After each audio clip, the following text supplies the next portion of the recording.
जाति जनगणना क्या है आज मैं आपको बताना चाहता हूं। सबसे पहले आपसे सवाल पूछता हूं, इस देश में ओबीसी वर्ग के कितने लोग हैं? कोई नहीं बता सकता, कोई नहीं बता सकता।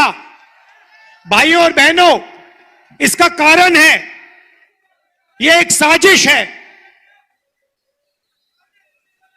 आपको आपकी सच्ची जनसंख्या, आपकी सच्ची आबादी नहीं बताना चाहते हैं। भाइयों और बहनों, कम से कम ओबीसी की आबादी इस देश में, पिछड़ों की आबादी इस देश में 50% है। 50%। मतलब अगर आप इस देश में कहीं भी 10 लोगों को खड़ा करो, 5 लोग ओबीसी वर्ग के होंगे। आप अपनी शक्ति समझिए। मैंने सवाल पूछा पार्लियामेंट में नरेंद्र मोदी के सामने। मैंने कहा, नरेंद्र मोदी जी, आप अपने आप को ओबीसी कहते हो, ओबीसी कहकर आप चुनाव जीते, 12,000 करोड़ रुपए के हवाई जहाज में उड़ते हो, हर रोज नया सूट नया कपड़ा पहनते हो। कभी देखा आपने नरेंद्र मोदी को 2 दिन में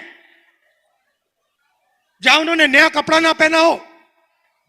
हर रोज 2-3 नए कपड़े पहनते हैं। मैंने उनसे कहा, मोदी जी बताइए, इस देश में ओबीसी कितने?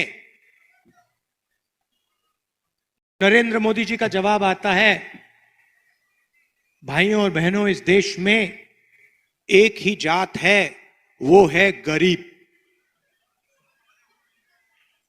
सिर्फ गरीब, और कुछ जात ही नहीं है। मतलब ना ओबीसी, ना दलित, ना आदिवासी, कोई जात नहीं। मगर आप ओबीसी, नरेंद्र मोदी ओबीसी। देश में कोई जात नहीं, देश में सिर्फ गरीबों की एक जात है।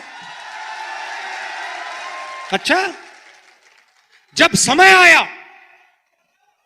ओबीसी को उसका हक देने का समय आया, नरेंद्र मोदी जी कहते जाति नहीं है, सिर्फ गरीब है हिंदुस्तान में। अच्छा नरेंद्र मोदी जी, अगर देश में एक ही जात गरीब है तो अमीर की कौन सी जात है? तो नरेंद्र मोदी, जैसे ही मैंने ओबीसी जाति जनगणना की बात उठाई, नरेंद्र मोदी कहते जाति नहीं। अब मैंने ये बात उठाई क्यों, मैं आपको बताता हूं। बात इसलिए उठाई, हिंदुस्तान को भाइयों और बहनों एमएलए और एमपी नहीं चलाते। हिंदुस्तान के किसी भी बच्चे से आप पूछो क्या करना चाहते हो, कहेगा मैं आईएएस में जाना चाहता हूं। सही? क्यों कहता है? क्योंकि वो जानता है कि आईएएस के अफसर इस देश को चलाते हैं। चुनाव में एमएलए बदल जाता है, एमपी बदल जाता है, आईएएस अफसर कभी नहीं बदलता। ये हिंदुस्तान की सरकार को 90 अफसर चलाते हैं।